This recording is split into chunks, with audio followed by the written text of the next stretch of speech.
வணக்கம் நண்பர்களே. என்னது கண்மணி கார்த்தியை விட்டுட்டு நிரந்தரமா வீட்டை விட்டு வெளியே போயிட்டாங்களா? வெண்ணிலா செஞ்ச மிகப்பெரிய சதியால பாட்டி கண்மணியை அசிங்கப்படுத்தி வீட்டை விட்டு துரத்திட்டாங்களா? கார்த்தி உண்மையிலேயே கண்மணியை ஏமாத்திட்டானா? இப்படி பல நெஞ்சை பிழியும் அதிர்ச்சியான திருப்பங்கள் நிறைந்த இன்றைய கண்மணி அன்புடன் சீரியல் எபிசோட்ல என்ன நடந்துச்சுன்னு நாம இப்போ ரொம்ப தெளிவா விரிவா பார்க்கலாம் வாங்க.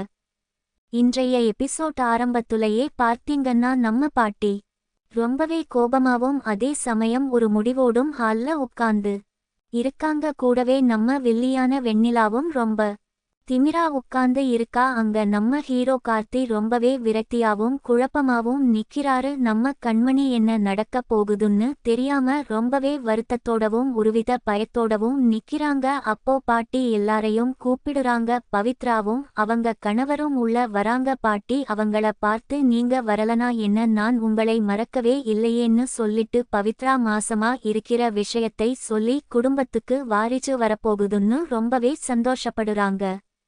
அதுமட்டுமில்லாம பாட்டி ஒரு தங்க செயினை எடுத்து பவித்ராவுக்கு பரிசா கொடுக்குறாங்க. பவித்ராவும் அவங்க கணவரும் பாட்டியோட கால்ல விழுந்து ஆசீர்வாதம் வாங்குறாங்க. இந்த சந்தோஷமான தருணத்துல கூட பாட்டி தன்னோட வன்மத்தை கக்க ஆரம்பிக்கிறாங்க. நம்ம கண்மணியை பார்த்து ரொம்பவே கேவலமா பேச ஆரம்பிக்கிறாங்க. இந்த குடும்பம் ரெண்டாக உடையறதுக்கு காரணமே நீதான், உன்னாலதான் இந்த குடும்பத்தோட மானம் மரியாதையே காத்துல பறந்து போச்சு. ஆனா இந்த வெண்ணிலா வந்துதான் நம்ம குடும்பத்தோட மானத்தை காப்பாத்துனான்னு சொல்லிட்டு வெண்ணிலாவை வானலாவ புகழ்ந்து பேசுறாங்க. இதை கேட்டதும் நம்ம கண்மணிக்கு துக்கம் தொண்டையை அடைக்குது. நெஞ்சு வெடிச்சு சிதறுற அளவுக்கு கண்மணிக்கு உள்ளுக்குள்ள வலிக்குது.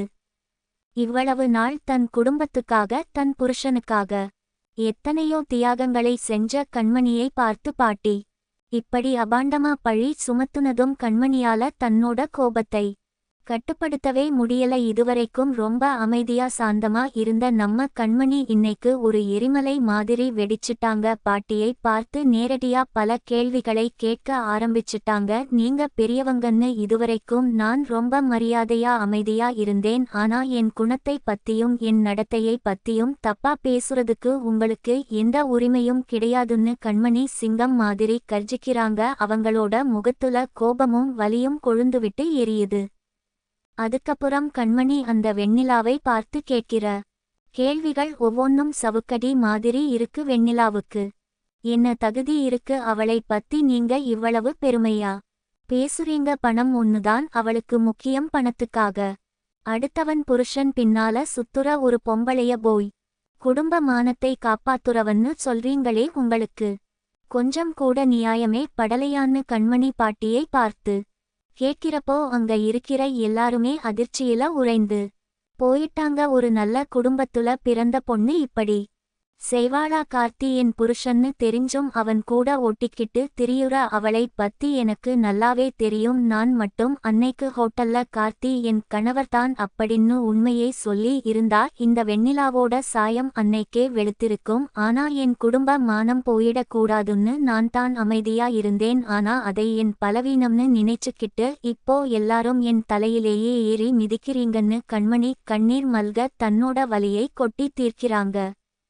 இதையெல்லாம் கேட்டுட்டு இருந்த கார்த்தி கண்மணியை சமாதானப்படுத்த வராரு. ஆனா கண்மணி கார்த்தியையும் விட்டு வைக்கல. உன்னோட நாடகமெல்லாம் எனக்கு நல்லாவே தெரியும் கார்த்தி, நீ ஒன்னும் எனக்கு நியாயம் கற்பிக்க தேவையில்லை. நீயும் அவளும் சேர்ந்து பண்ற அநியாயத்தை பார்த்துட்டு நான் இனியும் இங்க ஒரு நிமிஷம் கூட இருக்க மாட்டேன்னு சொல்லிட்டு கண்மணி ரொம்பவே உறுதியான ஒரு முடிவை எடுக்குறாங்க. என் மானம் மரியாதையை விட எனக்கு இந்த வீட்ல வேற எதுவும் பெரிச்சு கிடையாது. யார் பேச்சையும் கேட்டுட்டு இங்க இருக்கிறவங்க எல்லாம் என்ன கேவலமா பேசுறதை நான் இனியும் பொறுத்துக்க மாட்டேன்னு சொல்லிட்டு கண்மணி அந்த வீட்டை விட்டு வெளியேற முடிவு பண்றாங்க. கண்மணி இவ்வளவு நாளா அந்த வீட்டுக்காக செஞ்ச வேலைகள், அவங்க பார்த்துக்கிட்ட பொறுப்புகள் எல்லாமே அந்த பாட்டிக்கு ஒரு நிமிஷத்துல மறந்து போச்சு. பாட்டி எப்பவுமே ஒருதலைப்பட்சமா யோசிக்கிறவங்க அப்படிங்கறது இன்னைக்கு எபிசோட்ல ரொம்ப தெளிவா தெரிஞ்சிடுச்சு ஒரு பொண்ணோட மனசு எவ்வளவு தூரம் காயப்படும் அப்படிங்கறத அவங்க கொஞ்சம் கூட யோசிக்கல. கண்மணி தன்னோட தாலிக்காகவும் தன் கணவன் கார்த்தியோட மரியாதைக்காகவும் தன் சொந்த குடும்பத்துலேயே ஒரு வேலைக்காரி மாதிரி கஷ்டப்பட்டாங்க. அவங்களோட உழைப்புக்கும் அவங்களோட பாசத்துக்கும் அந்த வீட்ல யாருமே உண்மையான மரியாதை கொடுக்கல. வெண்ணிலா மாதிரி வெளியில இருந்து வந்த ஒரு நச்சுப்பாம்பு அந்த குடும்பத்தை கொஞ்சம் கொஞ்சமா எப்படி விஷமாக்கிட்டு இருக்கு அப்படிங்க அந்த வீட்ல இருக்கற யாருக்குமே புரியல. கண்மணி வீட்டை விட்டு வெளியே போறதை பார்த்து அங்க இருக்கிற சில நல்ல உறவுகள் ரொம்பவே கண்ணீர் விட்டு அழுவுறாங்க. ஆனா வெண்ணிலாவுக்கு உள்ளுக்குள்ள அவ்வளவு ஒரு சந்தோஷம்.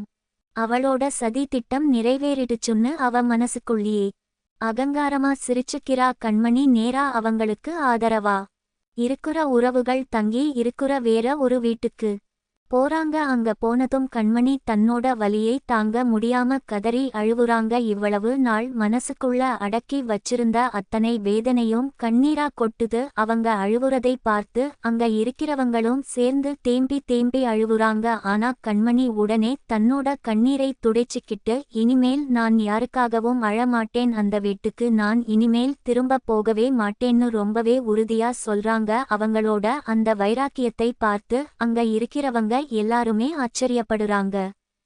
இதுக்கப்புறம் தான் கதையில ஒரு மிகப்பெரிய திருப்புமுனை நடக்குது. கண்மணியை தேடி கார்த்தி அந்த வீட்டுக்கு வராரு. அங்க இருக்கிறவங்க கார்த்தியை பார்த்து ரொம்பவே கோபப்படுறாங்க. நீ எதுக்காக இங்க வந்த? உன்னாலதானே கண்மணிக்கு இவ்வளவு கஷ்டம். அந்த வெண்ணிலா கூட சேர்ந்துக்கிட்டு நீ கண்மணியை ஏமாத்துறதானேன்னு சொல்லி எல்லாரும் கார்த்தியை திட்டுறாங்க. அப்போ கார்த்திக்கு ஒரு போன் வருது. அது ஒரு முக்கியமான சமையல் போட்டி பத்தின போன் கால். அந்த போன் பேசி முடிச்சதுக்கு அப்புறம் கார்த்தி தன்னோட மனசுல இருக்கிற உண்மையை முதல் தடவையா வெளியே சொல்றாரு. நான் வெண்ணிலா மேல இருக்குற ஆசையால அந்த வீட்ல இருக்கல. நான் அந்த வீட்ல இருக்கறதுக்கு ஒரே காரணம் ஜீவாவுக்கு.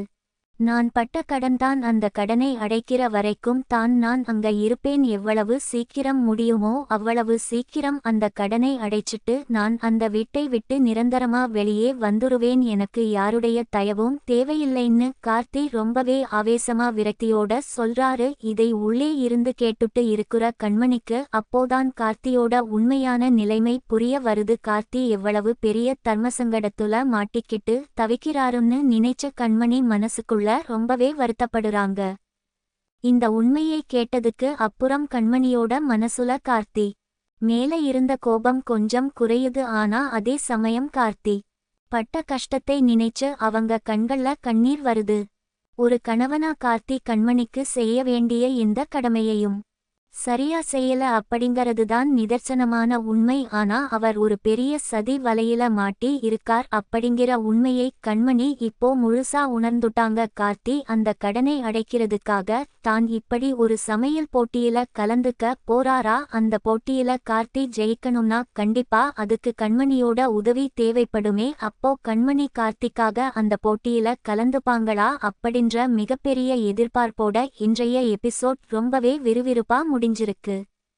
நாளைக்கு எபிசோட்ல என்ன நடக்கும்னு நாம சில கணிப்புகளை பார்க்கலாம். கார்த்தி கலந்துக்க போற அந்த சமையல் போட்டியில கண்டிப்பா நம்ம கண்மணி தன்னோட கோபத்தை எல்லாம் ஓரமா வச்சிட்டு அவருக்கு துணையா நின்னு மிகப்பெரிய வெற்றியை தேடி தருவாங்கன்னு நான் உறுதியா நினைக்கிறேன். அதே சமயம் இந்த சமையல் போட்டியில கார்த்தி ஜெயிக்க கூடாதுன்னு அந்த வெண்ணிலா ஏதாவது ஒரு புது சதியை செய்வா. ஆனா கண்மணி தன்னோட அறிவாலையும் அன்பாலையும் அந்த சதியை முறியடிச்சு கார்த்தியை காப்பாத்துவாங்க. போட்டி முடிஞ்சதுக்கு அப்புறம் கார்த்தி கடனை முழுசா அடைச்சிட்டு வெண்ணிலாவோட முகத்திரையை எல்லார் முன்னாடியும் கிழிச்சு தொங்க போடுவாருன்னு நாம உறுதியா நம்பலாம். தொடர்ந்து இந்த மாதிரி சீரியல் சுவாரஸ்யங்களை தெரிஞ்சுக்க நம்ம சேனலோட இணைந்திருங்கள். நன்றி.